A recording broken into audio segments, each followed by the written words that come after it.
दोस्तों नमस्कार। VK knowledge electrical में आप सभी का स्वागत है। कंपटीशन एग्ज़ाम्स के प्रीवियस पेपर लेकर हम एक बार फिर उपस्थित हैं। दोस्तों ये पेपर एमपी ट्रेनिंग ऑफिसर का है, मध्य प्रदेश में ट्रेनिंग ऑफिसर का जो आईटीआई में टीचर्स के लिए होता है, और इलेक्ट्रीशियन का ये पेपर है। 7 नवंबर 2016 का ये पेपर है, फर्स्ट शिफ्ट का पेपर है। दोस्तों इसी 7 नवंबर 2016 का जो सेकंड शिफ्ट का जो 3 बजे वाला था, उसका भी हम एक पेपर पहले से अपलोड कर चुके हैं, यानी ये सेकंड पेपर है। आप यदि टीओ की तैयारी कर रहे हैं तो दोनों पेपर को ज़रूर देखें। इलेक्ट्रीशियन ट्रेड थ्योरी से संबंधित इसमें 75 क्वेश्चंस है, और इन सभी 75 क्वेश्चन को विस्तार पूर्वक एक्सप्लेन करेंगे। सभी प्रश्नों को लास्ट तक आप ज़रूर देखें, कारण सहित आपको उत्तर भी बताएंगे। दोस्तों कुछ प्रश्न ऐसे हैं जिनको एक्सप्लेन करने की ज़रूरत नहीं है, सीधे सीधे उनका आंसर भी हम समझ सकते हैं, लेकिन कुछ न्यूमेरिकल है तो उनको कारण सहित हम समझेंगे। वीडियो को लास्ट तक ज़रूर देखें। क्वेश्चन एक्सप्लेन करने का तरीका पसंद आए तो आप वीडियो को लाइक ज़रूर करें। आप यदि चैनल पर नए हैं तो चैनल को सब्सक्राइब ज़रूर करें, और उस सेकंड पेपर को भी आप ज़रूर देखें यदि आपने अभी तक नहीं देखा है। तो चलिए दोस्तों टेक्निकल के क्वेश्चन से शुरू करेंगे। इलेक्ट्रीशियन ट्रेड से संबंधित सवाल नंबर 1, और क्वेश्चन हिंदी इंग्लिश दोनों में है, तो आप अच्छे से इसको समझ सकते हैं। आप किसी भी कंपटीशन एग्ज़ाम की तैयारी कर रहे हैं, इस वीडियो को ज़रूर देखें। इलेक्ट्रीशियन ट्रेड थ्योरी से संबंधित आपको 75 प्रश्न सीखने को ज़रूर मिलेंगे। सवाल है कि जब विद्युत से लगी हुई आग हो तो हमें कौन सा यूज करना चाहिए। कार्बन डाइऑक्साइड का उपयोग करेंगे, CO2 आएगा। ये ऑप्शन नहीं हो तो CTC, कार्बन टेट्राक्लोराइड। ये ऑप्शन नहीं हो तो हेलोन। यानी 3 ऑप्शन आप जरूर कम से कम याद रखें इलेक्ट्रिकल फायर को एक्सटिंग्विश करने के लिए, समन करने के लिए। अगला अपना प्रश्न है, 5 HP तक की स्क्रूल केज इंडक्शन मोटर में सबसे स्टार्टिंग टॉर्क अधिक कौन देगा। देखो स्टार्टिंग टॉर्क इंडक्शन मोटर का सप्लाई वोल्टेज के वर्ग के समानुपाती होता है, यानी वही मैक्सिमम टॉर्क देगा जो पूरी वोल्टेज देगा। और हम सब जानते हैं कि ड्यूअल स्टार्टर जो होता है ये लाइन करंट या वोल्टेज को कम नहीं करता है, क्योंकि ये मोटर को सीधे या तो स्टार में या डेल्टा में चलाता है, यानी जितनी लाइन वोल्टेज होती है वो पूरी की पूरी ये मोटर को प्रदान कर देता है। ये ऑप्शन रहेगा ड्यूअल स्टार्टर। अगला क्वेश्चन है कि AC is converted into DC, यानी AC को DC में कैसे बदला जा सकता है। रेक्टिफायर का उपयोग करके बदल सकते हैं, MG सेट का उपयोग या कन्वर्टर का उपयोग भी हम कर सकते हैं। डी ऑप्शन रहेगा। अल्टरनेटर मोटर और ट्रांसफार्मर क्या करते हैं, इसके बारे में आप सभी पहले से जानते हो। अगला क्वेश्चन है कि स्क्वायर थ्रेड का उपयोग कब करेंगे, यानी जो चूड़ीदार हिस्सा जो होता है उसमें वर्गाकार थ्रेड हम कब डालेंगे। मोस्टली हम स्क्रू डालते हैं, वो काउंटर सैंक प्रकार की थ्रेड होती है, लेकिन स्क्वायर थ्रेड का उपयोग तब करते हैं जब बहुत हेवी लोड अगर आपको कहीं देखने को मिले, भारी लोड वाले सिस्टम में स्क्वायर थ्रेड का उपयोग अपन करते हैं। नेक्स्ट अपना क्वेश्चन है कि UGT के लिए कौन सा स्टेटमेंट सही है। देखो एक UGT को हम बंद कैसे कर सकते हैं, तो यदि उसकी दोनों बेस के मध्य दी गई वोल्टेज VBB, यानी बेस दोनों के बीच में जो वोल्टेज दी गई थी, यदि उनको 0 कर देंगे तो UGT ऑफ हो जाएगा। C ऑप्शन रहेगा।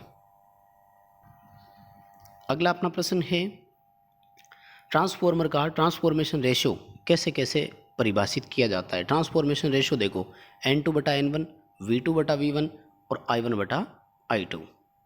उपरोक्त सभी आएगा, सारे ऑप्शन सही है।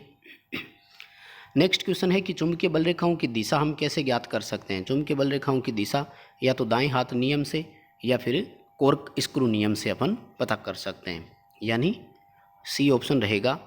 दायां हाथ का नियम और दाएं हाथ में कॉर्क स्क्रू नियम। इनमें कैसे होता है कि यदि हम धारावाही सीधे चालक को दाएं हाथ से इस प्रकार पकड़ें कि अंगूठा धारा प्रवाह की दिशा को संकेत करे, तो मुड़ी हुई उंगलियां चुंबकीय क्षेत्र की दिशा को संकेत करती है।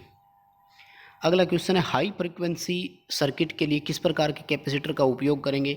हाई फ्रिक्वेंसी के लिए होता है माइका वाला अब्रक कैपेसिटर सबसे ज़्यादा काम में लेते हैं, क्योंकि अब्रक जो है ये फ्रिक्वेंसी को ज़्यादा सहन कर सकता है। नेक्स्ट क्वेश्चन है कि चुंबक किसको आकर्षित नहीं करेगा, आकर्षित करता है, सॉरी, अट्रैक्ट किसको करेगा। देखो लोहे को करता है, लेकिन एल्यूमिनियम पीतल को नहीं कर पाएगा। लोहे निकिल को करेगा लेकिन तांबे को नहीं करता, लोहा कोबाल्ट को करेगा लेकिन जस्ते को नहीं करता, तो डी ऑप्शन रह जाता है, निकिल कोबाल्ट और स्टील। अगला अपना क्वेश्चन है कि पूर्ण आवेशित लेड एसिड बैटरी का आपेक्षिक घनत्व जो हाइड्रोमीटर है वो कितना दिखाएगा, 1280 दिखाएगा या फिर 1.28 भी हो सकता है। जिस तरह का ऑप्शन आपको नज़र आए आप इसमें कर सकते हैं, यानी 1.25 से लेकर 1.28 होता है, तो इसको आजकल 1250 से 1280 तक लिखने लग गए हैं। नेक्स्ट अपना क्वेश्चन, एनर्जी मीटर किस प्रकार का मीटर है, तो इंटीग्रेटिंग प्रकार का मीटर है ये, समाकलन प्रकार का यंत्र बोलते हैं ऐसे मीटर जो अपने कार्यकाल के दौरान हमेशा संपूर्ण रीडिंग को दर्शाते हैं, इंटीग्रेटिंग कहलाते हैं। इंडिकेटिंग में आते हैं एम्पीयर मीटर, वोल्ट मीटर और वाट मीटर। नेक्स्ट अपना क्वेश्चन, जब 3 प्रतिरोध सीरीज में हो तो कुल प्रतिरोध के लिए फॉर्मूला क्या है, बड़ा सिंपल सा है, R1 + R2 + R3 कर देंगे, यानी जोड़ा जाता है, डी ऑप्शन रहेगा। अगला क्वेश्चन है कि निम्न में से किस में जल को केवल ठंडा करने के उद्देश्य से ही उपयोग कर देगा, यानी पानी का उद्देश्य केवल कूलिंग है। देखो थर्मल नहीं हो सकता क्योंकि यहाँ पानी से स्टीम बनाई जाती है बॉयलर में और उस भाप से इंजन को चलाया जाता है, यानी टरबाइन को चलाते हैं। ऐसे ही हाइड्रोलिक पावर प्लांट में होता है, ऐसे न्यूक्लियर प्लांट में होता है, जल की वाष्प बनाई जाती है, यानी ये सारे स्टीम प्लांट की श्रेणी में आते हैं। जबकि डीजल से चलने वाला इंजन जो होता है ना, जैसे उसमें रेडिएटर में डालते हैं अपन, व्हीकल का कोई इंजन भी आप समझ सकते हैं। नेक्स्ट क्वेश्चन है कि डबल सर्किट वाली एक ट्रांसमिशन लाइन में क्या होगा। देखो डबल सर्किट का मतलब होता है जैसे 400 kV की लाइन है, तो इनमें क्या होता है कि एक नहीं 2 लाइन जाती है, एक लाइन 400 की होती है, एक 220 की होती है, यानी एक ही पोल पर 2 लाइन होती है। किस तरह से होता है, ये यूँ होता है कि पोल के एक तरफ से तो RYB और दूसरी तरफ से RYB जा रहे होते हैं, तो एक तरफ की लाइन तो इनकी 400 kV की होगी, दूसरी तरफ की लाइन इनकी 220 kV की होगी, और इनके ऊपर एक कॉमन वायर जाएगा जो ग्राउंड वायर कहलाता है, ओवरहेड ग्राउंडेड वायर या भूचालक या पृथ्वी चालक के नाम से उसको जानते हैं। तो कुल इसमें 7 तार होंगे, क्योंकि 3 एक सर्किट के, 3 दूसरे सर्किट के और एक कॉमन ग्राउंड सबका, 7 तारें होगी। नेक्स्ट क्वेश्चन है कि स्थिर वैद्युत चुंबकीय प्रेरण यानी इलेक्ट्रोमैग्नेट इंडक्शन में है जो स्टैटिक होता हो। देखो विद्युत वाहक बल 2 तरह से उत्पन्न होता है, हमने पहले भी कई बार चर्चा की है इस पर। एक होता है स्टैटिक इंड्यूस ईएमएफ, एक होता है डायनेमिक यानी गतिज और स्थैतिक। ट्रांसफॉर्मर और इंडक्शन मोटर में स्थैतिक प्रेरित ईएमएफ होता है, और दोनों जनरेटर डीसी का हो या एसी का हो उसमें गतिज प्रेरित ईएमएफ होता है, यानी डायनेमिक इंड्यूस ईएमएफ बोलते हैं। अभी अपना सी ऑप्शन रहेगा ट्रांसफॉर्मर, और इंडक्शन मोटर यदि ऑप्शन में हो तो वो भी आपको करना है।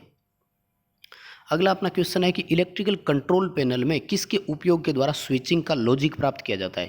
देखो लॉजिक जो होते हैं ना, ये होते हैं NONC, normally open normally close, यानी एक NO हो जाए तो एक NC हो जाए, साथ में इंडिकेशन दे दें उसका। कुछ एक ऐसे होते हैं जो NO होने पर ट्रिप करा देंगे तो दूसरा NC होकर के उसका इंडिकेशन दे देगा कि ट्रिपिंग आई हुई है। ये सारी चीज़ें जो होती है ये कॉन्टेक्टर में होती है। 3 पावर के कॉन्टैक्ट इसमें होंगे, RYB जैसे सपोज दैट। उसके बाद में ऑक्सिलरी कॉन्टैक्ट कहलाते हैं, वो सभी के सभी सहायक कॉन्टैक्ट बोलते हैं, और ये NO और NC होते हैं जो ट्रिपिंग के लिए हो सकते हैं, इंडिकेशन के लिए हो सकते हैं।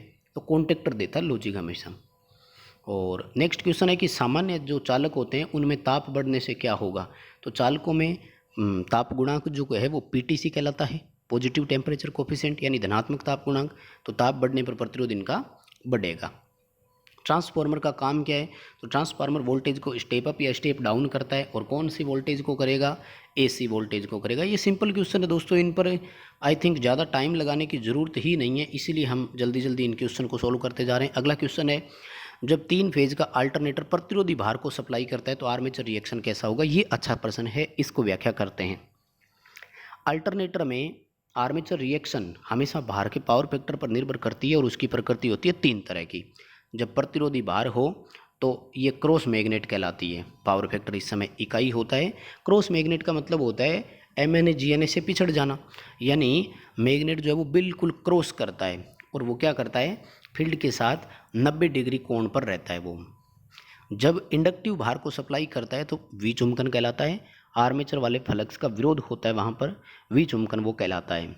और जब कैपेसिटिव भार होता है तो मैग्नेटाइजिंग, यानी आर्मेचर रिएक्शन चुंबकन प्रकृति की होती है, जिसमें आर्मेचर फ्लक्स जुड़ता है और टर्मिनल वोल्टेज बढ़ जाती है। इसीलिए कैपेसिटिव भार पर वोल्टेज रेगुलेशन जो है वो नेगेटिव आता है। अगला क्वेश्चन है कि एक चालक में धारा प्रवाह, चुंबकीय क्षेत्र और उत्पन्न यांत्रिक बल की दिशा। देखो यांत्रिक बल तो मोटर में ही होता है ना, और धारा प्रवाह की दिशा दे दिया। यांत्रिक बल और धारा प्रवाह की दिशा, तो ये तो फ्लेमिंग का लेफ्ट हैंड रूल आएगा, डीसी मोटर हो गई। यहाँ पर प्रेरित ईएमएफ होता, यांत्रिक बल की जगह विद्युत वाहक बल होता और चालक के घूमने की दिशा होता, तो फिर फ्लेमिंग के दाएं हाथ का नियम हो जाता, यानी अभी अपने होगा लेफ्ट हैंड रूल, क्योंकि ये मोटर है। और धारा प्रवाह की जगह प्रेरित ईएमएफ, चुंबकीय क्षेत्र और उत्पन्न यांत्रिक बल की जगह चालक के घूमने की दिशा, ये लिखा हुआ होता ना, तो अपने राइट हैंड रूल हो जाता, फिर जनरेटर होता। नेक्स्ट क्वेश्चन है कि अर्थिंग क्यों आवश्यक है। लीकेज करंट से बचाव करती है, जिससे विद्युत झटका नहीं लगता, यानी मानव और मशीन दोनों की प्रोटेक्शन दे देता है वो, मनुष्य और मशीन दोनों की सुरक्षा उससे होगी।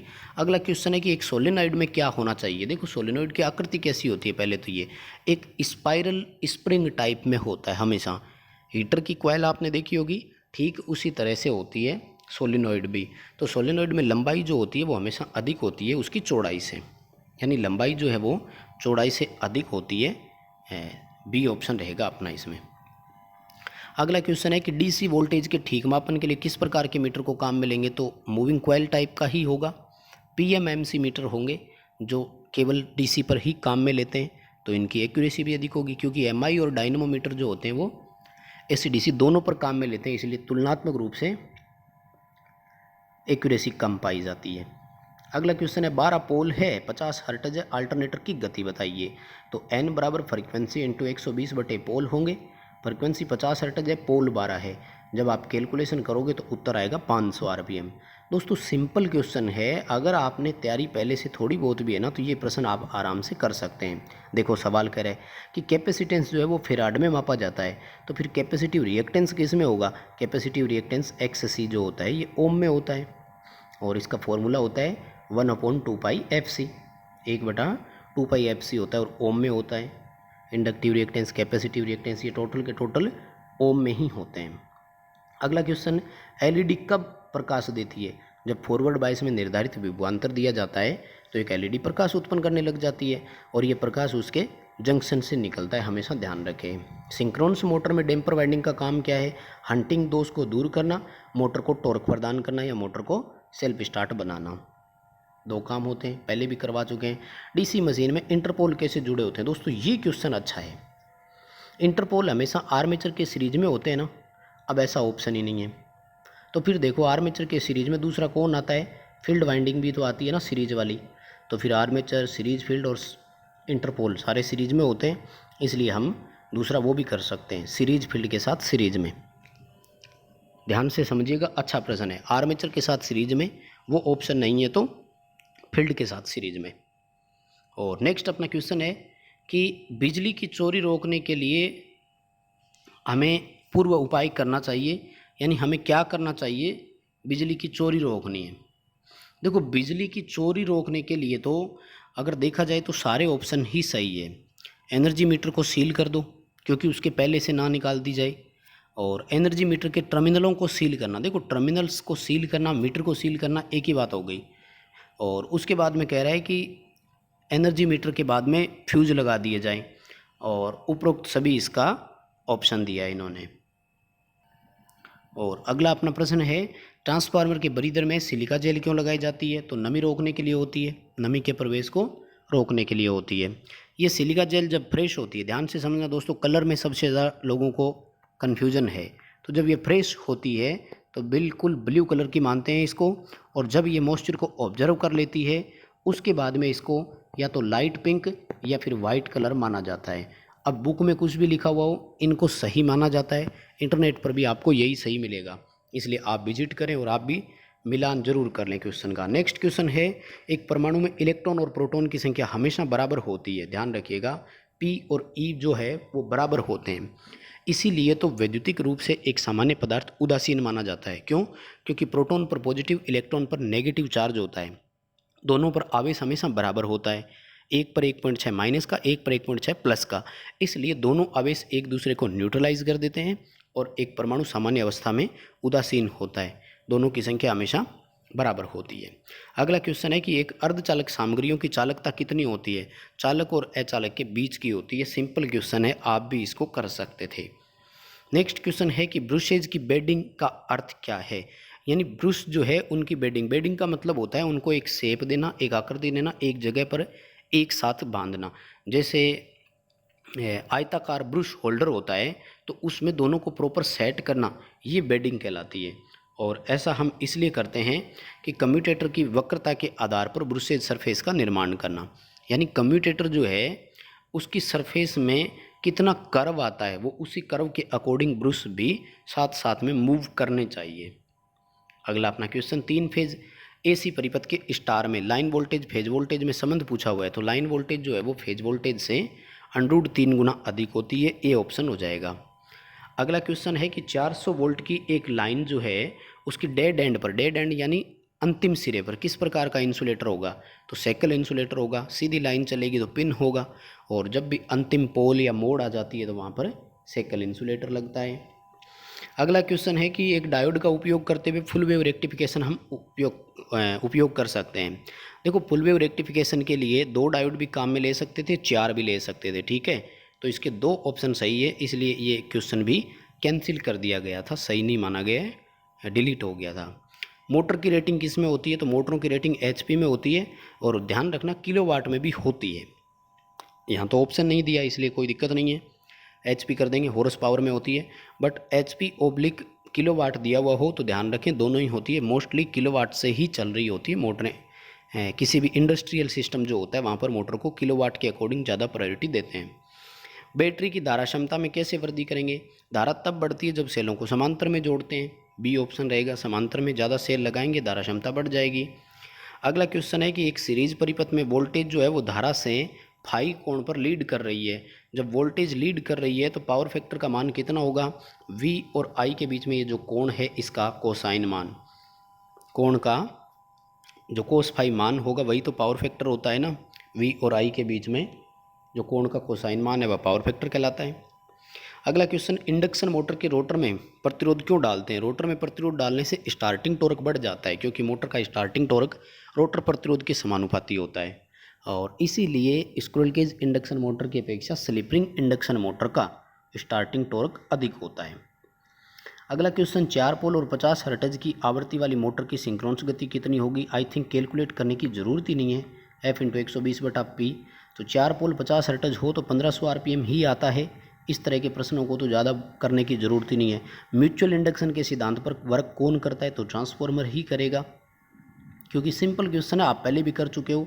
रोटरी कन्वर्टर क्या कर सकता है? AC को DC में, DC को AC में कर सकता है, और यांत्रिक ऊर्जा यदि इसको देंगे तो एक तरफ AC एक तरफ DC प्रदान कर सकता है। अगला क्वेश्चन, स्टार डेल्टा स्टार्टर का उपयोग हम किस में करेंगे? 3 फेज स्क्विरल केज इंडक्शन मोटरों में करेंगे। DC वालों में तो 2 पॉइंट, 3 पॉइंट और 4 पॉइंट होते हैं। नेक्स्ट क्वेश्चन है, स्टेयर केस वायरिंग जीने के परिपथ में क्या लगाते हैं? कौन सा स्विच होता है?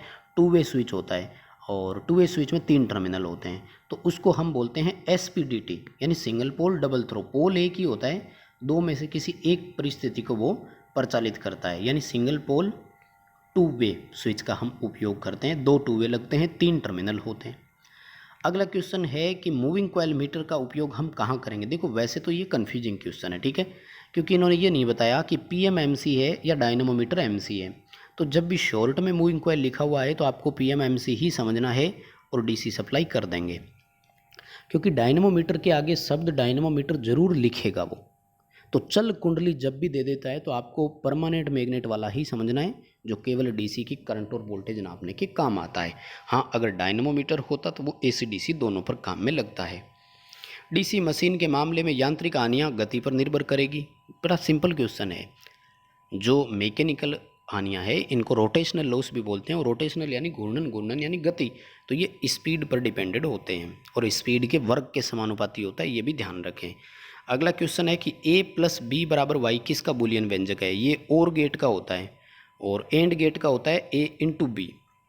तो NAND गेट का होगा A × B की बार, और NOR गेट का होगा A+B की बार। नेक्स्ट अपना क्वेश्चन, घरेलू स्थापना में पंखे और लैंप समांतर क्रम में जुड़ते हैं। घरेलू वायरिंग के कनेक्शन पूछ रहा है आपसे, और आई थिंक ये सारे क्वेश्चन तो सबके लिए इजी है, फटाफट से आप देख लो कौन कौन से आए थे, कुछ एक अलग है और कुछ नहीं है। कौन सा पावर प्लांट ऐसा है जहाँ सबसे कम ईंधन की आवश्यकता है, तो वो होगा अपना न्यूक्लियर थर्मल है, नाभिकीय वाला। क्योंकि यहाँ पर जो हम है ये परमाणुओं को काम में लेते हैं, जैसे यूरेनियम, थोरियम, प्लूटोनियम, और कहते हैं कि 1 किलोग्राम यूरेनियम जो है ये 5000 टन कोयले के बराबर होता है। तो बहुत कम मात्रा में बहुत अधिक ऊष्मा वहाँ पर मिल जाती है, बहुत अधिक ऊर्जा हम वहाँ पर बना सकते हैं। सिंक्रोनस मोटर क्यों उपयोग में लेंगे? सिंक्रोनस मोटर पावर फैक्टर सुधारने के भी काम आती है, यांत्रिक ऊर्जा भी देती है, साथ में पावर फैक्टर भी सुधारती है। निम्न में से अच्छा चालक कौन है? तो लोहा एल्यूमिनियम से तुलना करेंगे तो तांबा सबसे अच्छा होता है। वैसे चांदी सबसे अच्छा चालक होता है, बट ऑप्शन के अकॉर्डिंग तांबा ही होगा। फ्लेमिंग के दाएं हाथ नियम के अनुसार प्रेरित ईएमएफ की दिशा को कौन दिखाएगा?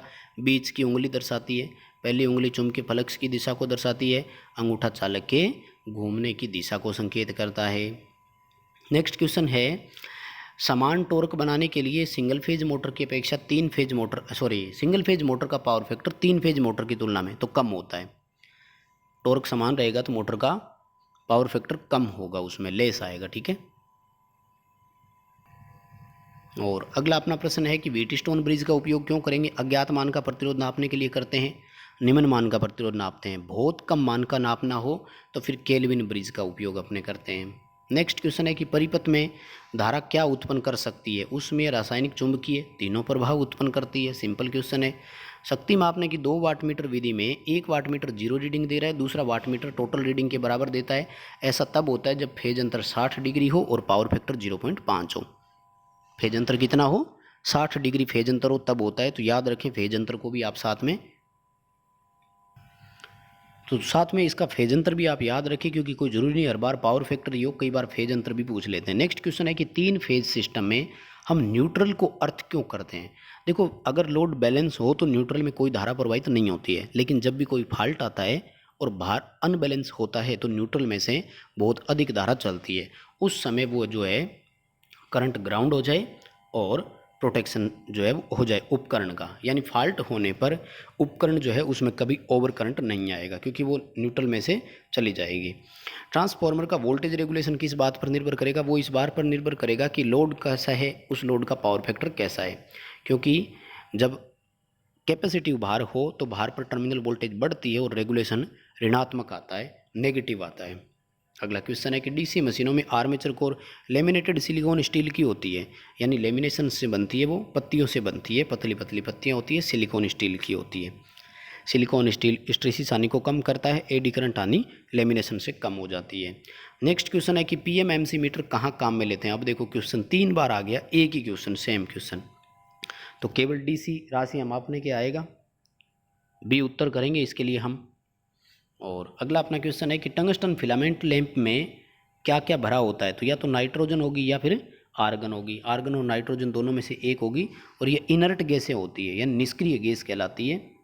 अगला क्वेश्चन है कि 10 ओम के 2 प्रतिरोध पहले समांतर में जोड़े और एक 10 ओम का इनके साथ सीरीज में जोड़ दिया। ऐसा डायग्राम है जो स्क्रीन पर आप देख रहे हैं। तो 10 और 10 दोनों का कितना आएगा? 5 ओम, और ये 10 ओम वाला इनके साथ सीरीज में 5 और 10 का कितना हो जाएगा? 15 ओम। उत्तर आएगा बी। डायग्राम आपको स्क्रीन पर देख लिया होगा। नेक्स्ट क्वेश्चन है कि जो ओवरहेड लाइन में चीनी मिट्टी के इंसुलेटर होते हैं, इनको चमकदार क्यों बनाते हैं? चमकदार इसलिए बनाते हैं कि ये गैस और जल को अवशोषित ना करें, गैसों और जल वाष्प के अवशोषण को रोकने के लिए है। क्वेश्चन का आंसर अपना सी होगा। ओवर एक्साइटेड सिंक्रोनस मोटर में लीडिंग करंट होता है, अंडर एक्साइटेशन में लैगिंग होता है। सिंपल क्वेश्चन है साथियों, आप इस तरह के प्रश्न पहले पढ़ चुके हैं। अपना उद्देश्य केवल ये है कि हम पेपर का लेवल चेक करें कि क्वेश्चन किस तरह के थे। अगला क्वेश्चन है देखो कि ऑयल जो है वो रेडिएटर ट्यूब में है, तो नेचुरल ऑयल कहलाता है ये, और वायु प्रवाहित करते हैं पंखों से। जो हवा है वो पंखों से दे रहे हैं तो ये कहलाती है एयर फोर्स, यानी वायु दाब वाली। यानी ऑयल तो है नेचुरल प्रकार का और एयर जो है वो फोर्स प्रकार की है। तो उत्तर आएगा ONAF, oil naturally, air force वाली, यानी तेल प्राकृतिक है और वायु दाब वाली है। अगला क्वेश्चन है बारिश के मौसम में जंग से बचाने के लिए औजारों पर ग्रीस लगा देना चाहिए। ग्रीस का पतला लेप लगाएंगे बैटरी के टर्मिनल्स पर भी लगाते हैं कोरोजन से बचाव के लिए। मेगर का उपयोग क्यों करते हैं? इंसुलेशन रेजिस्टेंस आएगा। बहुत बार आप इस प्रश्न को पढ़ चुके हैं जहाँ तक मेरा मानना है। स्लिप रिंग इंडक्शन मोटर के रोटर में क्या होता है? वाइंडिंग होती है, हमेशा स्टार में जुड़ी होती है। और स्क्रूल केज इंडक्शन मोटर होता तो ठोस छड़ें होती उसमें, यानी सॉलिड बार कर देते। अभी डी उत्तर होगा। रेगुलर 3 फेज की वाइंडिंग होगी और स्टार कनेक्टेड होगी। अगला क्वेश्चन है कि 5S क्या होता है? ये 5S सिस्टम बोलते हैं, जिसमें ये देखा जाता है कि सबसे पहले उसका मानकीकरण करो, स्टैंडर्डाइजेशन करो, फिर शॉर्टिंग यानी उनकी प्रक्रिया को शॉर्ट में लगाओ कि पहले ये करना है, पहले ये करना है। तो ये सब चीज़ें हाउस कीपिंग में आती है। हाउस कीपिंग का मतलब होता है हर एक काम का उचित तरीका होना, हर एक टूल को जिस जगह पर बनाया हुआ है उसी जगह पर उसको रखा जाए, ये हाउस कीपिंग कहलाते हैं। और नेक्स्ट क्वेश्चन है कि कौन सी मोटर में सेल्फ लोडिंग पाई जाती है? डिफरेंशियल कंपाउंड है, खुद ही ओवरलोड हो जाती है, कभी भी हो सकती है। और सोडियम वेपर लैंप का स्टार्टिंग में कलर, देखो पूर्ण प्रकाशित होने के बाद तो पीला देता है, अब स्टार्टिंग में लाल ही ऑप्शन है और तो कोई ऑप्शन है नहीं। हल्की नीली रोशनी भी बोल सकते हैं, हल्की गुलाबी भी बोल सकते हैं, तो जो ऑप्शन आपको मिले आप कर सकते हैं, यहाँ थोड़ा सा डाउट इसमें है। और अगला प्रश्न है कि हाफ वेव रेक्टिफायर जब डीसी करता है तो आरएमएस मान 10 एम्पियर है, तो फुल वेव के लिए कितना होगा? फुल वेव का जो आरएमएस फैक्टर है वो √2 होता है, तो इसको √2 से आप मल्टीप्लाई कर दो, उत्तर आ जाएगा 14.14 एम्पियर होगा। और नेक्स्ट क्वेश्चन है कि ओम का नियम किसके बीच में संबंध दर्शाता है? तो ओम का नियम जो है वो VI और R के बीच में संबंध दर्शाता है, सी उत्तर हो जाएगा। और अगला क्वेश्चन है कि वर्त के रूप में उपस्थित चुंबकीय क्षेत्र द्वारा घिरे हुए धारा प्रवाह चालक का आविष्कार किसने किया था? ओरेस्टेड ने किया था। ये विद्युत चुंबक कहलाता है और विद्युत चुंबक का सिद्धांत ओरेस्टेड नाम के वैज्ञानिक ने दिया था। बस दोस्तों ये थे 75 क्वेश्चन। वीडियो को लाइक ज़रूर कर देना, अपने दोस्तों को शेयर करके उनको भी इसका लेवल ज़रूर चेक करवा दीजिएगा।